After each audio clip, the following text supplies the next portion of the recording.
This is a very important issue, the issue of how you achieve peace. Clearly, as Mahatma Gandhi put it, you've got to live the future that you want. So you can't today be violent and say you're working for peace. And it's quite possible. I know that often when you talk about nonviolence and peace, some people think, look, that's impossible. You can't achieve that. But it has to start with your own mind, how you think about these issues of peace, and then, of course, relate it to your own life. I want to give an example again as a former defense deputy minister, that one of the slogans, for example, that I found in our military was that in order to achieve peace, you've got to fight and be ready for war. Now, can you hear the contradiction there? In order to achieve peace, you've got to prepare for war. So it was important for me to point this out and say, can you see that there's a contradiction here? And start to think and talk about the contradiction, and to say, of course, in order to achieve peace, you should not be preparing for war, you should be preparing for peace. You should be preparing for peace, which actually means you have got to look at a different way to use your power.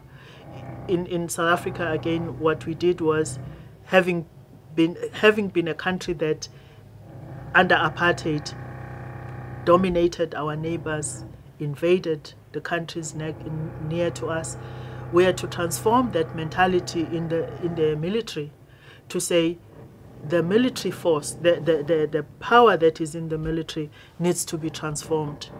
And we put it into our policy, put the military under civilian control, and made it very clear that we're going to use our defense force in peacekeeping on the continent. We were not going to go to war with our neighbors. Rather, we're going to cooperate with our neighbors to bring about peace. And we did this. An example of this is with the Democratic Republic of Congo, which was for many years at war. We cooperated with them, opened our space for the different groupings to come and sit down around the table. We used our experience to help them facilitate dialogue among themselves. And today, Congo is a free country. They've had elections there. They've a democratic country. So what I'm saying is that you have to work for peace. You can't just sit down and say, I will meditate and peace will come about. Of course, meditation is important, as I said, because you've got to start with yourself, but you've then got to go and work for peace. And at times it actually means working with people to change their mindsets, to make them see a different world. One thing that I think we ought to realize is that in looking at war and looking at peace, there are different interests. There are, for example, there's the interest of the arms industry, which would fuel these conflicts, which would make people feel they need to arm themselves.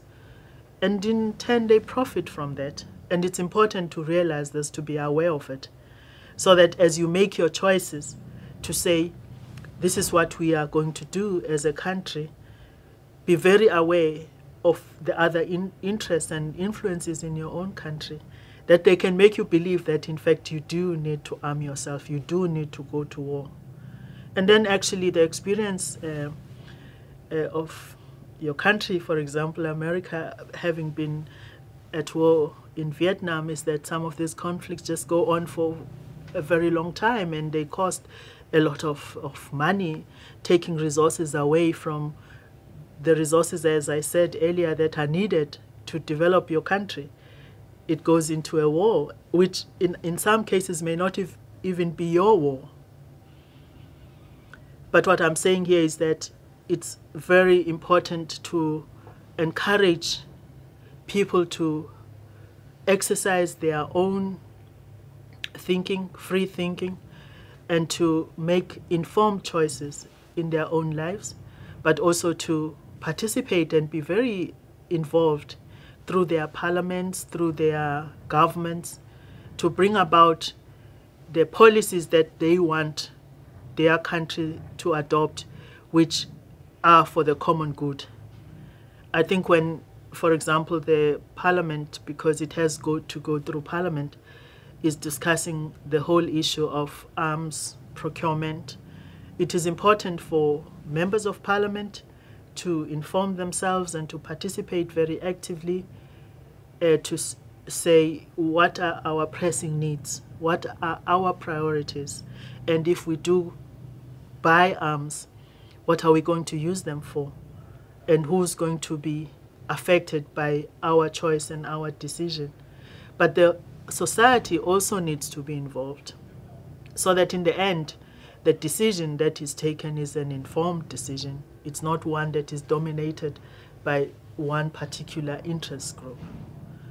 So democracy actually is about that. It is about participation. It is about listening to different viewpoints. And this is something that we value very much in our country, where for the past 300 years, we have experienced conflict because people were not allowed to participate in decisions that were being made in our own country.